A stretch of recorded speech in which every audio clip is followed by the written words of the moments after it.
समुद्र गर्भरे भुशुड़ी पड़ुछि बड़ बड़ घर आखि पिछुड़ाके घरगुड़िक समुद्र रे लीन हेबार भयावह दृश्य एबे क्यामेरारे कैद होइछि। गंजाम जिला पोड़मपेटा गाँवर प्राय 70% अंचल समुद्र ग्रास कर सारिथिबा बेले एबे आखपाखर आउ 12 खंड गाँ को विपद माड़ी आसुछि। एहार स्थायी समाधान पई आज गंजाम जिलापाल 6 खंड गाँवर प्रतिनिधि मानक सह आलोचना करिसेंती। वैषयिक टीमर रिपोर्ट आधारे तुरंत पदक्षेप नियाजिबो बोली जिलापाल कहिसेंती। गोटे परे गोटे घर को गिड़ी चलीछि समुद्र। समुद्रर कराल रूप जोगु संपूर्ण श्रीहीन हेबाकु बसिलाणी पोड़मपेटा गाँ।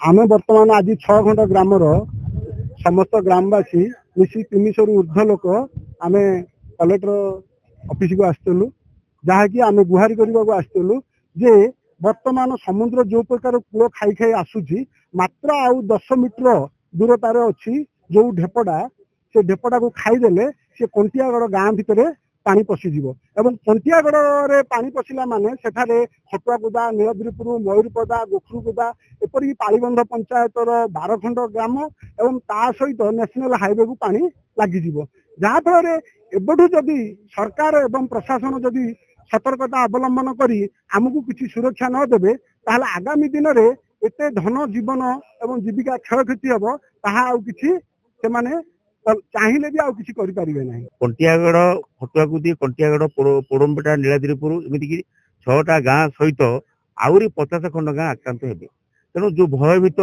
जो आम चिंतार रहीचु जे जीवन आमर रहिबो कि नाही।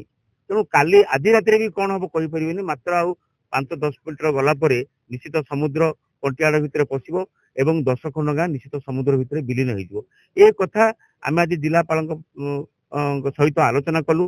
आम आसीलु 5टा गाँवर एवं 100 रु ऊर्ध्व लोक आसीलु। आम सीधा सड़क जिलापाल सहित आलोचना करूँ। से प्रतिश्रुति आमको देइचंदी आम बुझी विचारी आलोचना करूँ। सी अन्य डिपार्टमेंट अन्य ऑफिसर सहित कथबार्ता होती आम आगे कि सार प्रतिश्रुति देइचंदी सत कथा किंतु आम गोटे स्थायी समाधान सहित करा जाऊ ता सहित काली की कौन हम आज आम चाहूँ आमर व्याकुलता एवं आमर जो इच्छाटा जे आम जो भयर वातावरण होती राति पाइले भी आज राति पाइले भी भितर समुद्र पानी पशि जाय पारे। समस्यार समाधान हो पारे सी हूँ माननीय मुख्यमंत्री निजे चाहिए ता समस्यार समाधान हो पारे। एटी आपण माने जानिथिबे जो आरजीपी ठारे जो समुद्र ठारे जो कूल खाउची एठी माननीय मुख्यमंत्री इच्छा प्रकाश रे पाखापाखि 80 कोटी टंकार ता अल्प दिन मध्य टेंडर होगा ताहा जीव।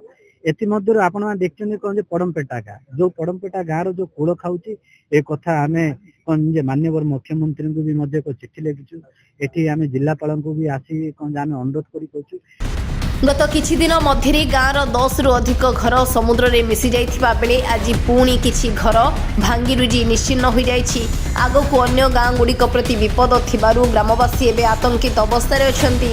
ए समस्या को नहीं आज 6 खंड गाँवर लोके जिलापाल को भेटी निजर दुख जणाइछंती। विलंब न करी तुरंत समुद्र कूल रे पत्थर बंध सह सीमेंट कंक्रीट वाल निर्माण करने को ग्रामवासी दाबी करिछंती। Bureau report Bhargavi digital.